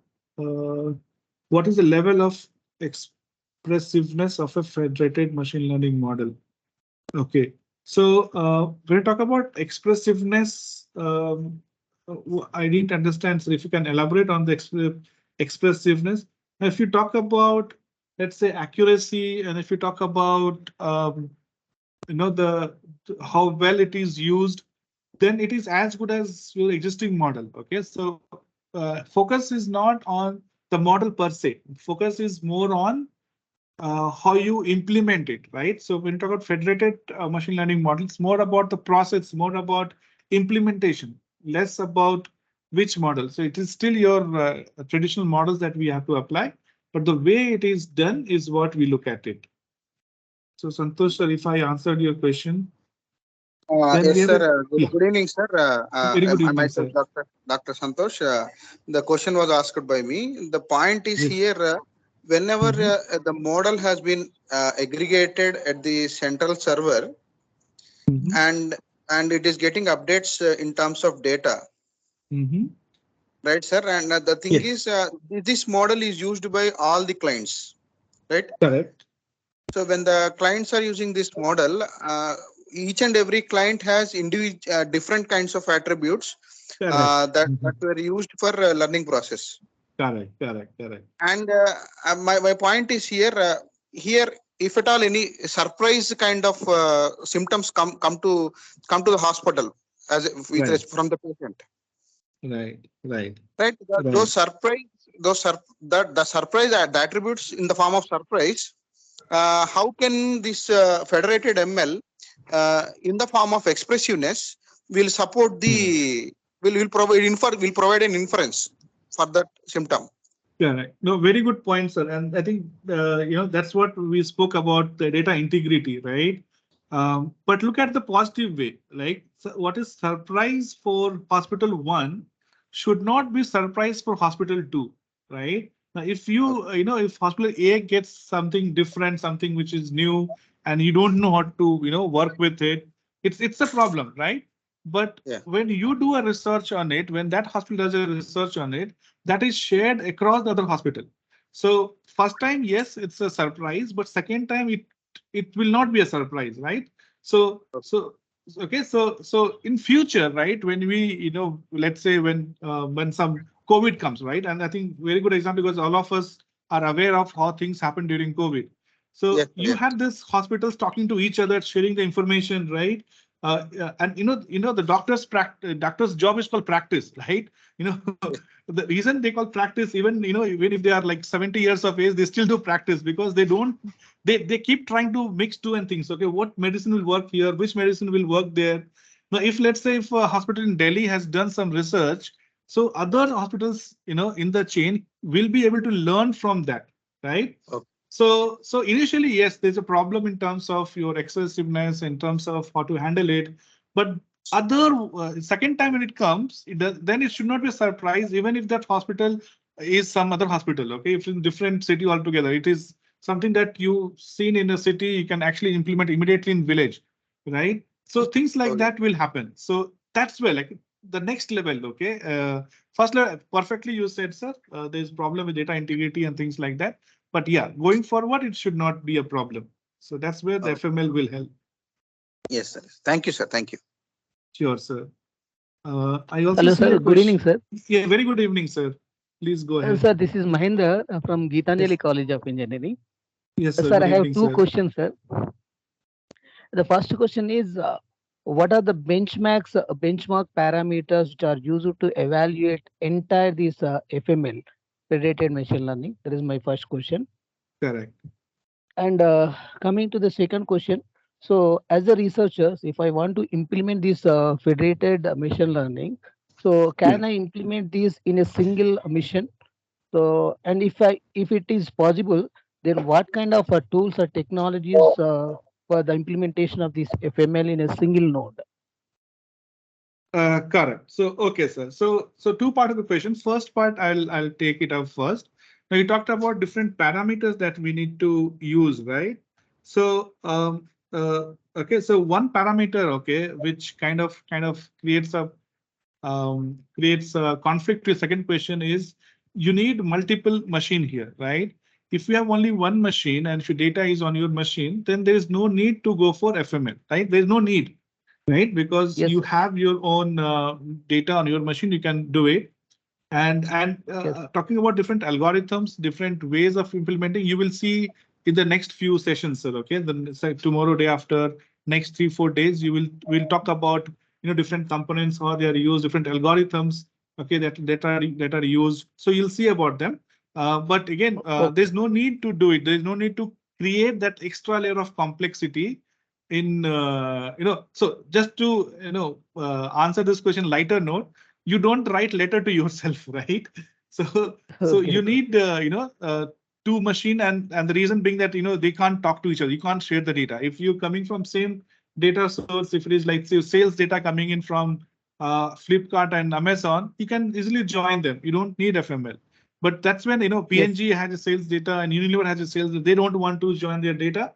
That's where the FML is a use, because again we talked about security, privacy, but there is a uh, there are challenges in terms of communication, right?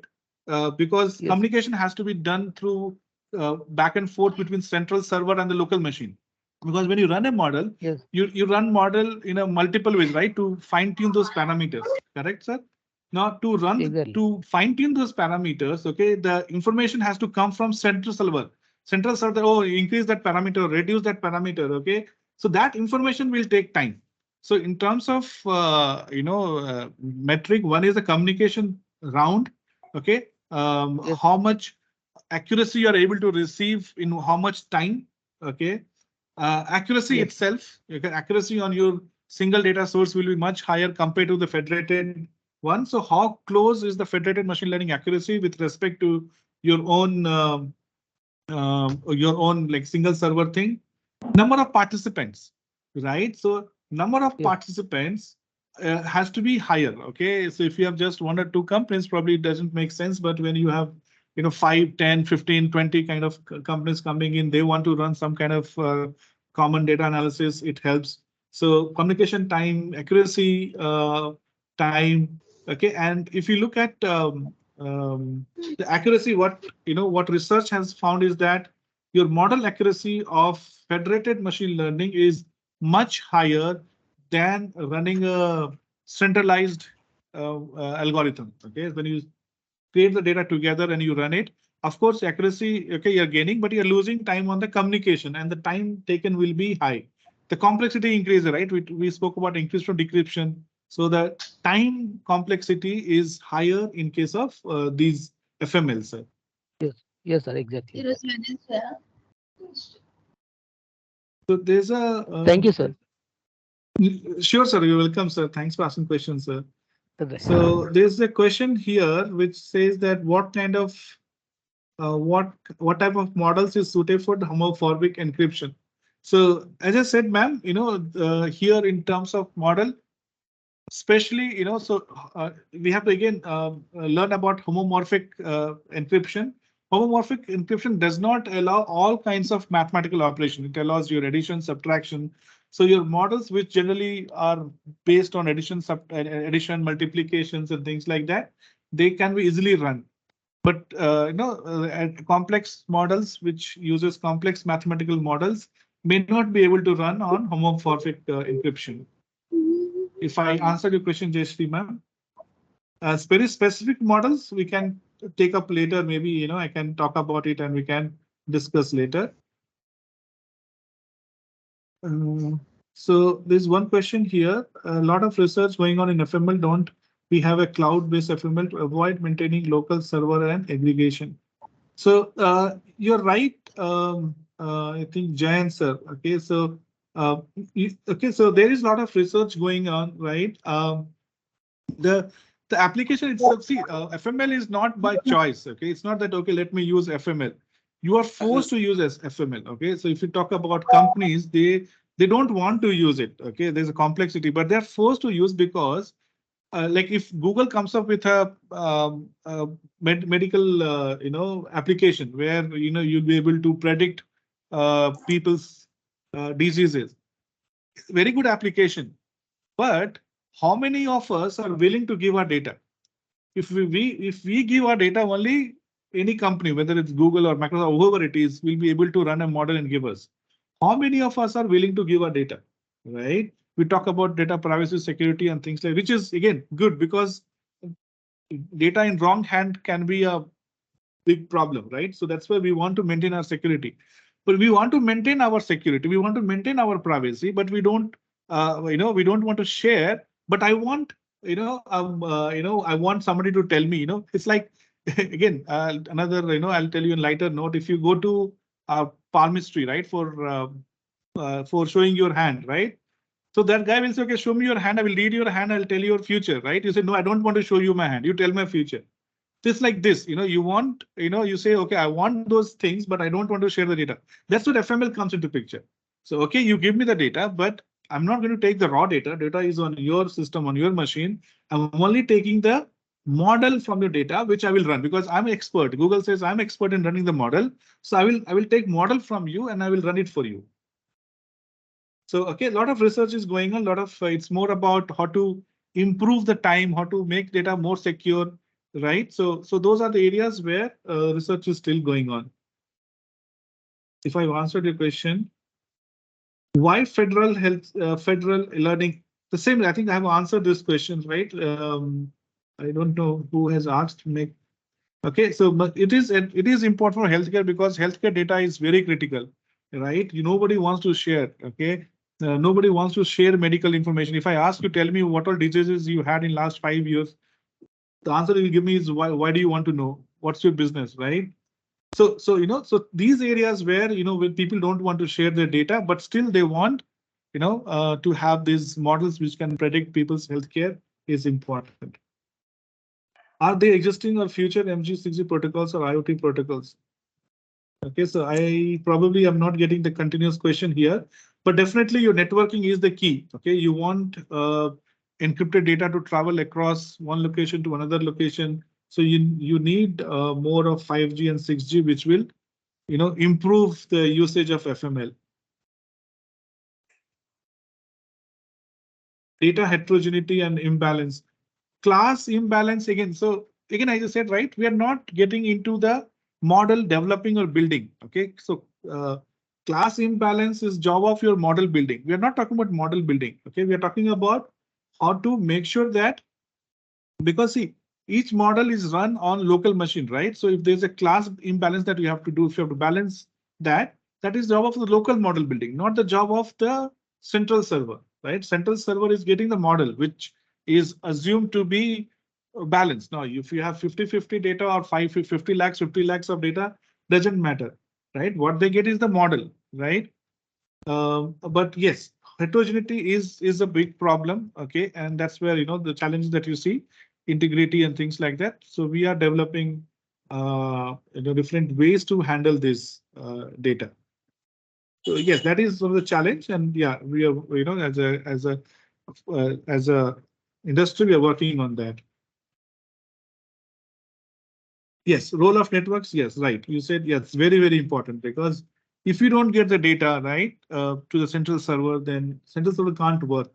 So yes, and that's what I told you, right? Gone are the days where you say I'm a software engineer, I'm a telecom engineer. Okay, it's today everything okay is common. Okay, everybody has to learn. Okay, everything. Okay, if you develop a robots without knowing the mechanical stuff, very difficult, right? So everything we call them as convergence. Everything is converging to one.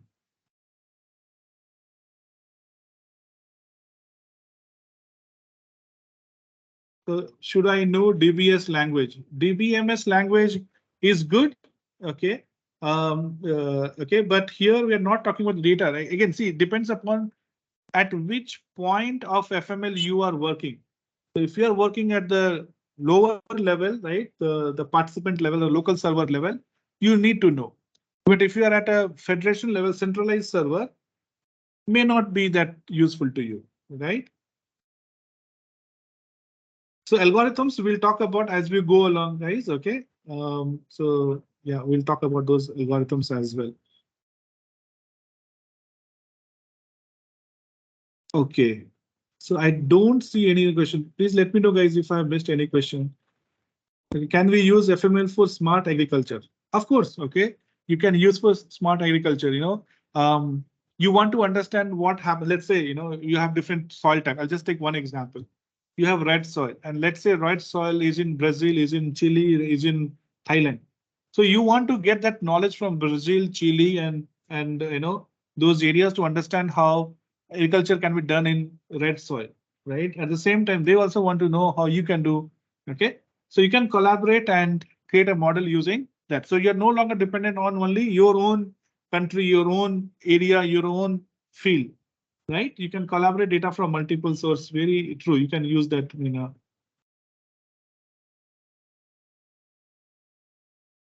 So IoT again, we are talking about in a couple of days. So just hold on for that. Participants, I think if you have any questions, sir has given the email ID. You can just ask him. Ganesh Sure. sir, Yeah. please let us extend thanks to the sir. Yeah, madam. Thank you so much, everyone. Thank you so much for your time, and thank you for giving me this opportunity. All the best for rest Thank of you, sir. the 4 days. Yeah, I Over to you, sir. would like Yeah. to, on behalf of the entire audience, yes, sir. So on behalf of the entire audience and organizing committee, good for your exceptional contribution to the online short-term training program, sir. Your insights and expertise in federated machine learning were truly enlightening. Like you have discussed about the overview of federated machine learning, you have said us little advantages, then you have like discussed about the techniques, how the FML can be implemented. Then you have given us the insights into the approaches, like how FML can be like implemented using vertical approach or horizontal approach. Then even like you have given us insight into a use case using healthcare sector, sir. And your engaging participation presentation not only showcase your profound knowledge, sir, but also inspired us to delve deeper into the subject matter. The clarity of your explanation and the interactive nature of your session enhance the learning experience for everyone involved. We appreciate the time and effort you dedicated to preparing and delivering such a valuable presentation, sir. Your commitment to sharing knowledge has undoubtedly enriched our understanding of FML, and we are grateful for the enthusiasm and passion you brought to the virtual platform. Once again, I thank you being an integral part of our STTP, sir. We look forward to the possibility of future collaboration and learning opportunities with you. Best regards, Ganesh Deshmukh, Assistant Professor, Vardhaman College of Engineering. Thank you, sir. And now I would like ask Shanti Madam to take over to brief you about tomorrow's session. Uh, Shanti Madam, over to you. Okay, sir. Thank you so much, Ganesh sir. Swapnil sir, really like it was because I have a zero knowledge in this federated machine learning, but still, sir, thank you so much to enlighten us with your expertise in this particular area. I hope all the participants gained a few insights of federated machine learning. Why I'm saying few means like we have rest 4 days to gain in-depth knowledge of it. Dear participants, tomorrow we have Mr. Rohit Dahiya, AML developer from Simprigma Solutions. He is going to enlighten us with role of federated machine learning in healthcare with enhancement of privacy and collaboration. And participants, the feedback link will be closed. It will be closed by 9 p.m. today. Thank you all. Good night. Thank you, Sapnil sir. Thank you, Swapnil sir. Thank you so much. Thank you so much, everyone. Thank you so much, ma'am. Thank you so much, sir. Thank you. Good night, everyone. Take care. Good Good night. night, sir. Your recording can be switch off. Yeah. Participants, you can leave.